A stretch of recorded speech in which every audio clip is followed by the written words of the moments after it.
Hey everyone, it's Crystal Neath, your intuitive tarot reader, and I'm here with your August 21st daily tarot reading. In this reading, I'll be picking up on the overall energy for us all. And today we have the Hanged Man, the Seven of Cups, the Lovers in reverse.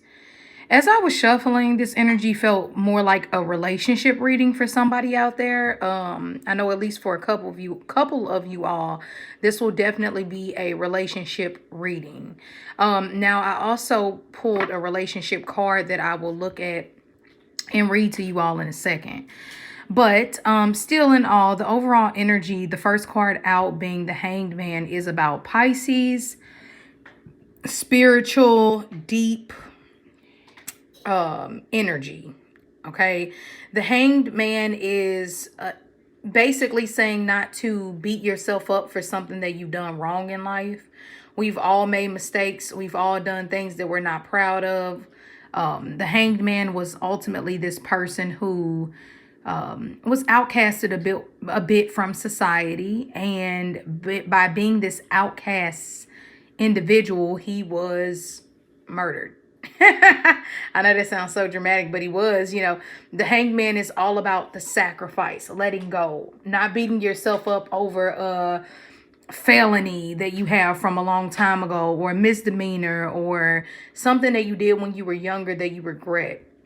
For some of you all, this is literally looking at things from a different light, a different perspective. The Hanged Man deals with the energy of Jesus, and it deals with the energy of the 12th house, which is everything unseen.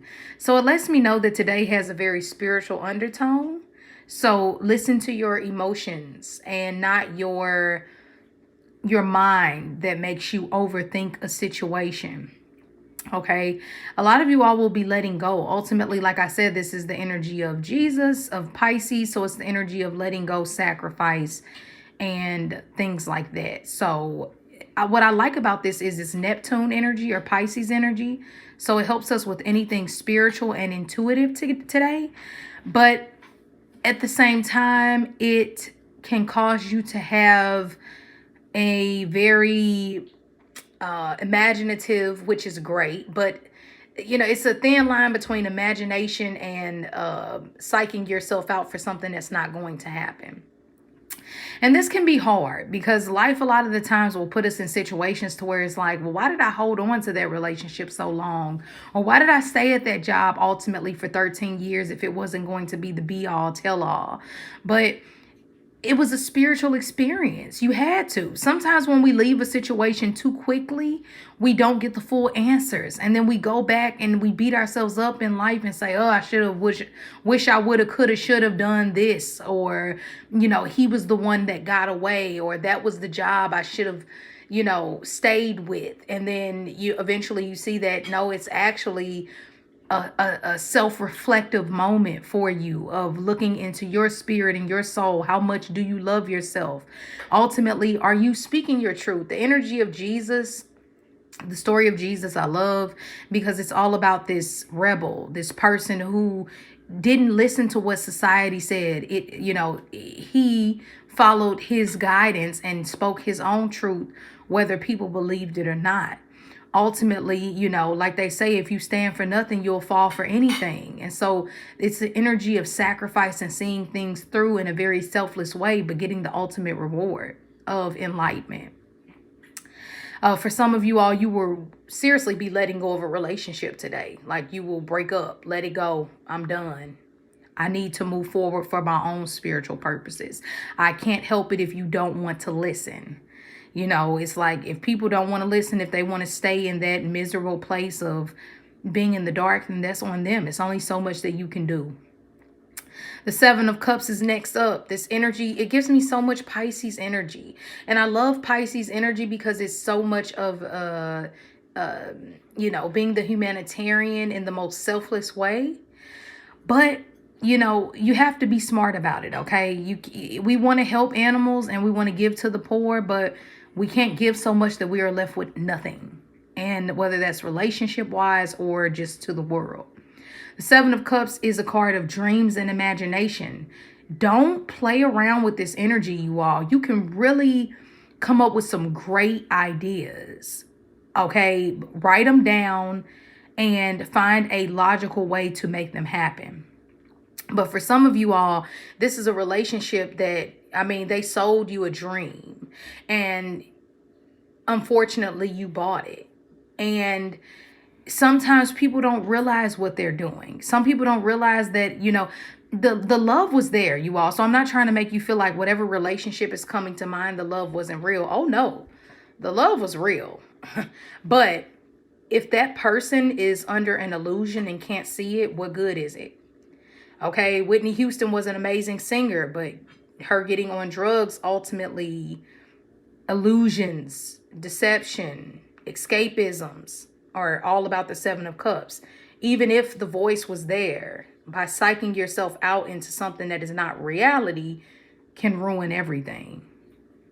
Okay, so the Seven of Cups for us is saying, don't allow that relationship to keep feeding you a dream.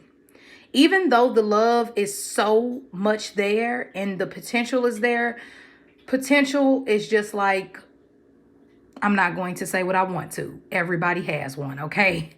Potential is, you know, everybody has potential. Some people have more potential than others, but if that person, if that energy, if that job doesn't realize how great of an employee you are, you will want to escape and let go. Okay, now, but the Seven of Cups still deals with options. It's not letting go and being left for the, you know, the wolves. This is letting go and having plenty of options. Whether it's letting go of a job and having options in a new work opportunity, or letting go of that toxic relationship and having plenty of opportunities, letting go of that addiction and having plenty of opportunities. Okay, now the last card we have is the Lover's card in reverse. And the Lover's card in reverse, you all, oh my gosh, I just realized the whole video is recording the wrong way. I'm not re-recording it. I'm sorry. I'm just not. What the? See what I'm saying? Just some silliness. I'm sorry, you all. Back to the reading. So, yes, this reading will be upside down. Please bear with me. I could have sworn when I was just recording this, it was right side up. Okay. Well, we did say see things from a different perspective today, right? So I guess that meant also with the reading. Hold on, let me switch hands.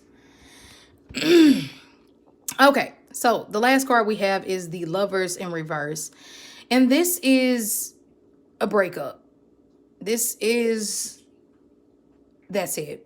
I can't take it anymore. I've listened to your dreams long enough. You showed me who you were in July, or, you know, I was up for that raise in July, or, you know, I've always been trying to express and show myself and win my mother's approval, and I am done.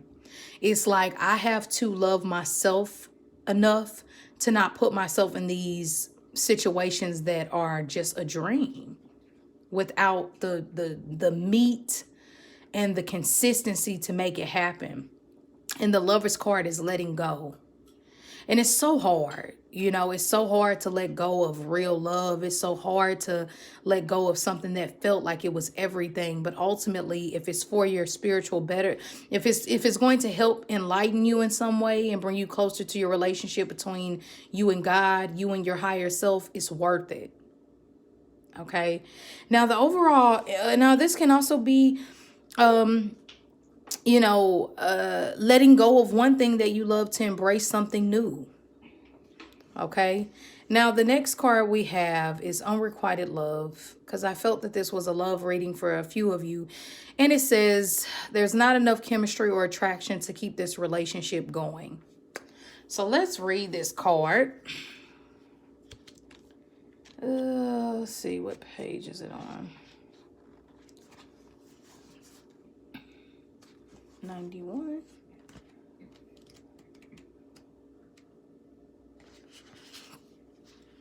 Okay, and it says, the romance angels compassionately bring you this card as an answer to your relationship question. The person you're inquiring about has many qualities that you find attractive. However, there's not enough mutual attraction to create the passion you're seeking. This relationship is more like cat and mouse chase, with one partner continuously retreating and disappearing.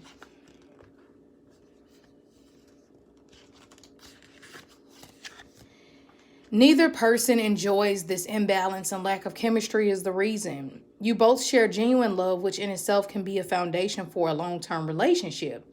This card comes to you simply to help you understand the missing component which you both can sense. Every relationship is a synastry of blended energies. You can't completely control the attraction factor, but you can override and steer it. Sometimes painful childhood experiences can draw you to an unhealthy relationship as you recreate the original situation in an attempt to heal it. You can ask the angels for guidance to help you elevate your spiritual frequencies so that you can attract a partner of similar nature. You deserve to be in a relationship of mutual appreciation and attraction. So it's worth your time and effort to manifest one of these qualities. All right, you all. Well, looks like a new relationship. Honestly, it looks like something new coming in. I definitely don't get negative energy from this reading. I just think that a new perspective of love will come in. A newfound love will come in. But you can't keep living in the clouds with something. Okay, definitely a dreamy day. Very interesting. Okay, you all. Well, if you need to get a private reading with me, you can always do so by emailing me at crystalneath@gmail.com. Besides that, have a great day and I'll see you later.